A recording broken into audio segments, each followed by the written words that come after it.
एक पुरुष को अगर आप कह दीजिएगा ना कि जेब में 1 किलो का ताला लेके घूम जाए, उसका नहीं घूमेगा, उसको भारी लगने लगेगा। लेकिन एक महिला अपने पेट में 5 किलो का बच्चा लेके सुबह सबसे पहले उठती है, घर का सारा काम करती है, उसके सबसे बाद में सोती है, और कहते हो कि महिला कमजोर होती है। पहले वो गुरुकुल का जमाना था, द्रोणाचार्य थे, अब वो जमाना चला गया। अब टीचर्स को एक स्टूडेंट्स के लिए एक बेस्ट फ्रेंड बनना पड़ेगा, अब तब वो अपनी बातों को समझा पाएगा। बेस्ट फ्रेंड किसे कहते हैं? जो आपकी भावनाओं को समझे, दिल की बात को समझे। तो टीचर क्या है कि वो सिलेबस समझ रहा है, पढ़ाई समझ रहा है, स्टूडेंट की प्रॉब्लम नहीं समझ रहा है। आज स्टूडेंट के लिए दिन 24 घंटा का नहीं रहा, वो 8 घंटा सो रहा है, 4 घंटा गेम खेल रहा है मोबाइल में। तो उसको उसी तरह पढ़ाना है कि उसके पास अब इतना वक्त नहीं रहा है, उसको इस तरह से पढ़ाइए कि वो एक बार में ही क्लास में पढ़ ले। अब वो नहीं है कि एक बार क्लास में पढ़ेगा, फिर नोट्स बनाएगा, फिर रिवीजन करेगा, फिर एक बार एग्जाम टाइम के लिए पढ़ेगा। तो उसके लिए उसको एट ए टाइम समझाने के लिए उसको उसकी भाषा में पढ़ाना जरूरी है। मूवी देखती हैं तो आपको 2 से ढाई घंटे की मूवी बड़ी अच्छे से याद हो जाती है, लेकिन आप कभी गौर कीजिएगा कि उस मूवी को बनाने वाला डायरेक्टर उस 2 घंटे की मूवी के लिए 2 साल से मेहनत कर रहा था, तब तो आपको याद हो गया ना। तो उसी तरह की स्टूडेंट जो होता है ना, उसके मेहनत को कम करने के लिए एक टीचर को मेहनत करना पड़ेगा,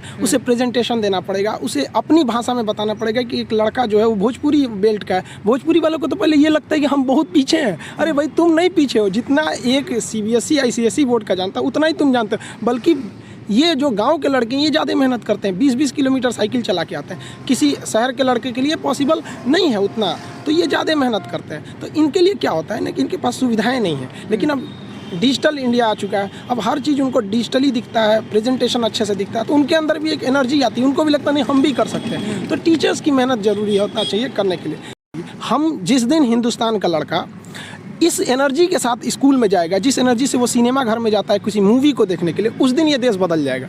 और ये पक्का बदलेगा, ये मेरा पूर्ण विश्वास है। थोड़ा वक्त लगेगा, लेकिन ऐसा नहीं है कि बदलेगा नहीं। बहुत से लड़के होते हैं वो तो सवाल ही नहीं पूछ पाते हैं डर के मारे। ये नहीं होना चाहिए, क्योंकि वो टीचर को टीचर समझ रहा है। लेकिन अगर टीचर को जिस दिन वो दोस्त समझने लगेगा ना, वो सवाल पूछेगा। और अगर वो सवाल नहीं पूछ रहा है तो आप क्या कर रहे हैं? 130 करोड़ जनसंख्या में आप एक मानव संसाधन को खराब कर रहे हैं अपने विद्यालय में बैठा के। वो सवाल नहीं पूछा तो क्या करेगा? देखिए, गरीबी होना कोई पाप नहीं है। एक रेस के घोड़ा को अगर आप देखिएगा ना, तो रेस पे घोड़े पे जो बैठा होता है घोड़सवार, उस घोड़े को बहुत मारता है, इतना तकलीफ देता है कि घोड़ा को समझ में नहीं आता है कि हमको तकलीफ क्यों दे रहा है। लेकिन रियलिटी में देखिएगा ना, तो उसका मालिक उस घोड़े को जिताना चाहता है। तो उसी तरह हमारा मालिक भगवान है। अगर हमें गरीबी दे रहा है, तकलीफ दे रहा है ना, तो आप इससे घबराइए नहीं। वो मालिक हमें जिताना चाह रहा है, और आप रेस छोड़ के भाग जाइएगा तो क्या करेगा? वो तो आपको जिताना चाह रहा है। तो गरीबी कोई नहीं। हम लोग खुद जब अपने स्टूडेंट लाइफ में थे तो हम लोग उसमें गुरुद्वारा में जाके खाना खाए थे। ये हालत था हम लोग का।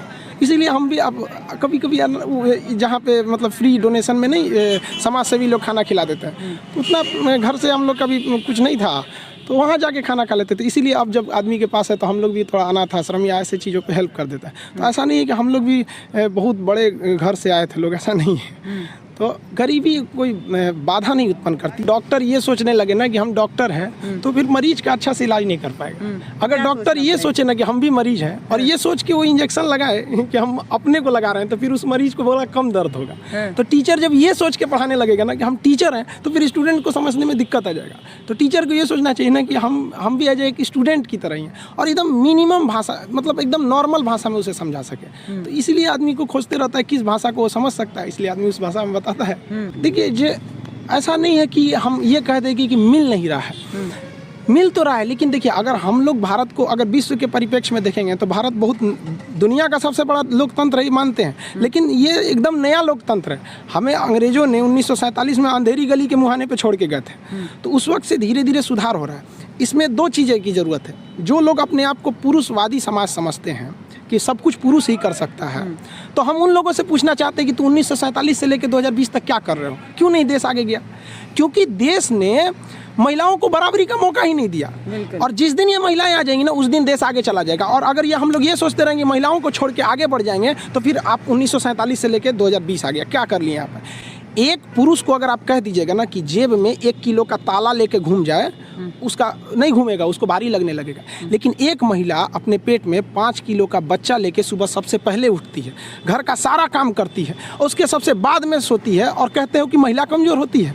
बारे भाई, पुरुष समाज यहाँ पर, तो ये गलत है। बराबरी जिस दिन आप देखिए अमेरिका में जो भी देश आगे हैं, किसी हम पर्टिकुलर जो आगे हैं, वहाँ महिलाओं को बराबरी का अधिकार मिला है। वो समाज का एक अभिन्न हिस्सा है। अगर आप उसे दरकिनार करते हैं तो कभी आप एक उज्ज्वल समाज की कल्पना कर ही नहीं सकते। और ये सोच कैसे आएगी एक पढ़ा लिखा इंसान से?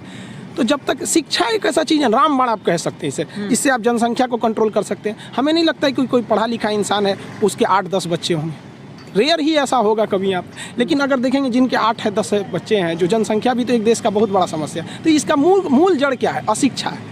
अशिक्षा, शिक्षा से हर चीज़ को दूर किया जा सकता है। जहाँ तक बात कहें ना कि CBSE बोर्ड या जो बड़े लोग होते हैं उनके बच्चे अच्छे, तो देखिए एक बात बताते हैं, हथियार कितना भी खतरनाक और बड़ा क्यों ना हो जाए, चलाने वाला खतरनाक होना चाहिए। तो कॉलेज और स्कूल कितना भी अच्छा क्यों ना हो, पढ़ने वाला स्टूडेंट में अंदर मेहनत होना चाहिए। हिंदी मीडियम वालों के अंदर मेहनत ज़्यादा होता है, गाँव के लड़कों के अंदर बहुत मेहनत होता है। उसके पास पसीना होता है ना, तो AC नहीं चलाता है, गमछा से मार लेता है पसीना, हाथ में रुमाल बांध लेता है कि पसीने से कॉपी ना भीगे वहाँ पर।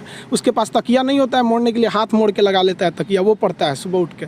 तो ऐसा नहीं है उनके पास मेहनत नहीं, वो बहुत मेहनत करते हैं। लेकिन उनके साथ सबसे बड़ा कमी क्या है कि आज से 5 साल पहले उनके पास कोई ऐसा साधन नहीं था कि उन्हें अच्छे टीचर मिल सके। अब तो डिजिटली हो गया। ये सबसे फायदा हुआ है गांव वालों के लिए कि आप डिजिटल, आप गांव के किसी कोना में बैठ के इंडिया के किसी टीचर से पढ़ सकते हैं। ये सबसे बड़ा फायदा है। और अमीरों को यहाँ पहले बेनिफिट मिलता था कि जो गाँव का लड़का है, बिहार का है, यूपी का है, उड़ीसा का है, गाँव का परिवार, वो दिल्ली जाके कैसे पढ़ेगा? अब कोई दिक्कत नहीं है, आप एक नॉर्मल मोबाइल लीजिए, गाँव से पढ़ सकते हैं। ये सबसे क्रांति आई है। हाँ, ये सबसे बड़ी क्रांति। और ये क्रांति बहुत बड़ी साबित होगी आने वाले 10 से 15 सालों में।